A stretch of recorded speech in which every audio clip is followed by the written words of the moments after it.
Sa pumili ng hand of cards, ito niyo reading.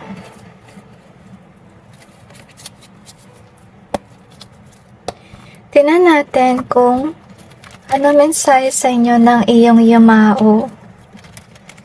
If yun ang gusto niya sabihin sa'yo na manatili kang mahinahon sa lahat ng ginagawa mo at huwag kang padalos-dalos sa iyong desisyon.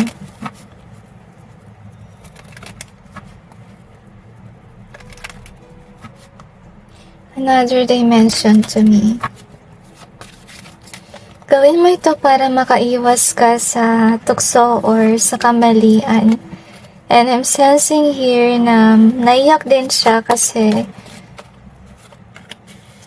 maybe meron kang pinagdaraanan kaya siya malungkot at saka naawa siya sa'yo, to be honest with you.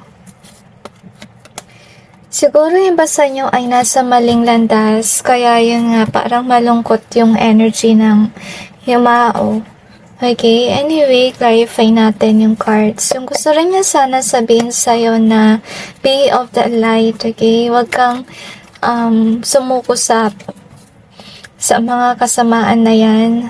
Okay, huwag kang pa-fall sa kanila, sa impluwensya ng kaibigan or kung ano man yan. Kasi makakasira yan ng iyong kaluluwa.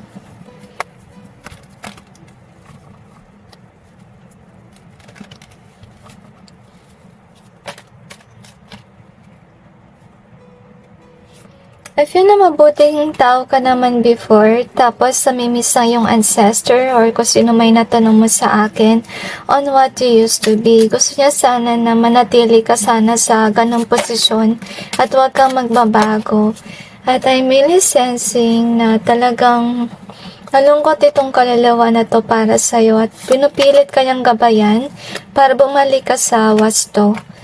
Pero I feel na iniiwasan mo yung guidance ng Panginoon at kahit ng kaluluwa na ito. So I'm wondering, sana actually makinig kayo sa reading na to. Para sa inyo rin to guys, okay? So yung gusto niya sabihin sa iyo na instead na maging deceitful energy ka, why not actually focus your life in earning money or magtayo ka ng negosyo kaysa sa manira ka na yung kapwa na may ganito nangyayari sa kanilang buhay. Kasi gusto niya sabihin sa iyo anong gusto mong buhay ang harapin mo, yung gusto mo ba ganitong hate, yung ginagawa mo lagi, or gusto mo yung ganitong vibration na love. I feel na kaya siya naiiyak kasi nakita niya na napupunta ka sa ganitong energy rather than dito sa love and peaceful energy. So gustong sabihin ng kaluluwa na ito na sana, maging masaya ka sa mga tao na achievers kasi first of all, they really work hard for it at saka focus sila sa ganong bagay sa kanilang buhay. Itong mga tao na to nagbibigay sa'yo ng inspiration na gawin mo rin to kaysa naman sa manira ka ng buhay na may buhay. Kaya dumating yung mga taong yan to actually guide you, to actually inspire you to do what is good rather than not. At saka gusto rin sabihin sa'yo ng kaluluwa na magbalik loob ka sa Panginoon at saka you need to strategize about your life, tsaka piliin mo maging at peace rather than being this disruptive energy. Kasi nabimiss ang iyong ancestor, yung mga panahon na mabuting tao ka pa. At I feel na naiiyak siya kasi dapat maging masaya ka talaga sa mga tao na may na-achieve sa kanilang buhay. I feel na instead na matuwa ka, talaga naiinis ka sa mga taong yan.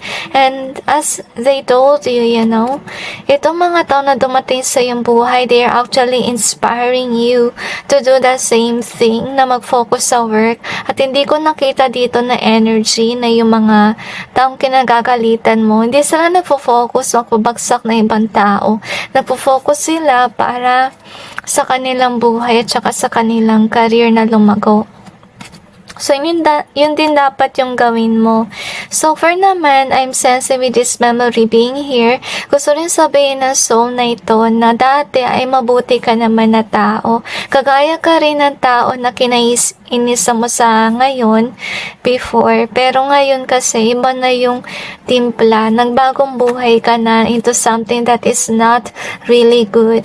At ayaw niya yun kasi to be honest with you, making fated na marami kang kamalasan na mangyari sa iyong buhay. Remember the saying na huwag mong gawin sa kapwa mo yung ayaw mong mangyari sa iyo. So whatever that you're doing to these people will definitely happen to you. I feel na nalulungkot siya kasi si Fate ay nandito.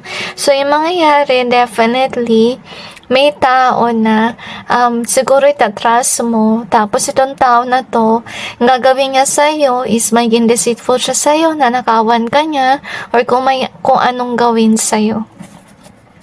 So, kaya importante talaga na wag kang maging ganito yung energy mo na nagagalit ka sa mga tao na umaangat. Kasi first of all, they really work hard to achieve their goals and their dreams. At saka sana, ganun ka din. Okay? And learn to be happy for those people. Okay? At saka sana ma-inspire ka rin sa kanila na ayusin mo yung iyong buhay. So anyway, we have this hand of cards and it says here, take a chance, risk, being strategic options at showing hand and gambling. So I'm sensing, guys, okay, I think na sometimes God let this happen na malaman ng mga tao na may mga tao na micro mentality attitude kasi whomever that you're angry about, maybe God is definitely teaching them not to be a brag poster. Okay? And I'm sensing din na dapat, guys, kung alam nyo may attitude kayo na maging jealous, suggestion ko lang ha, lumayo kayo sa social media. Kasi social media full of brag posting yan. Okay?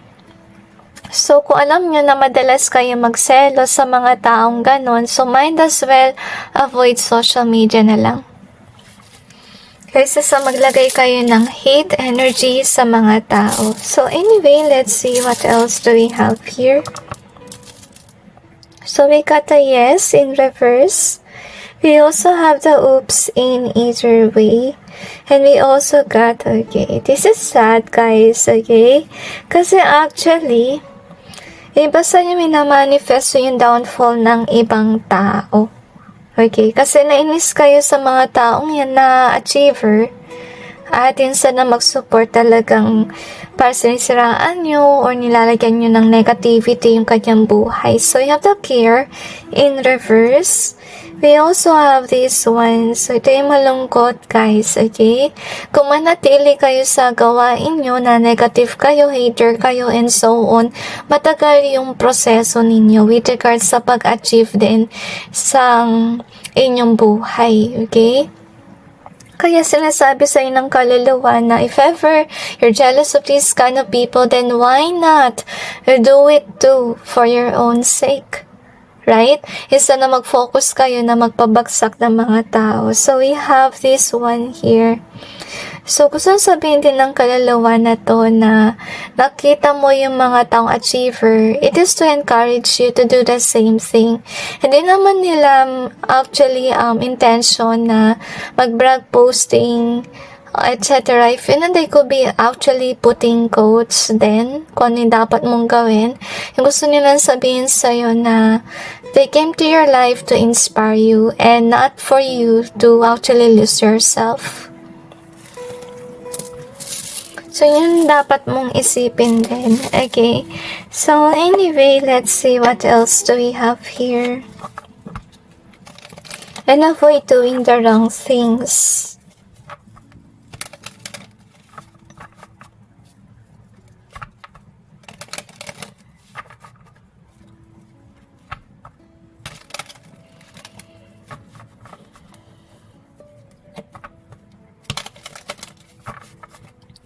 Another dimension to me.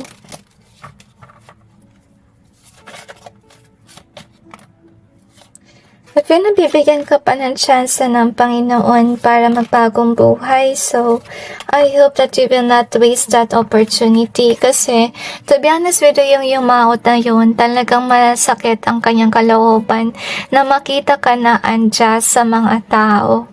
At saka gusto rin niya ipaalam sa'yo na lumayo ka sa mga bagay-bagay na nag-influence sa'yo na maging negatibong tao. Yung gusto niya ipaalam sa'yo na gusto ka niya mag-focus na lang sa iyong career at gawin mong balansa yung iyong buhay kaysa naman sa mag-focus ka sa buhay ng ibang tao. Okay? So anyway, that's it guys with regards to your reading. I just hope this may give you some insight and awareness about your situation, and God bless all of you.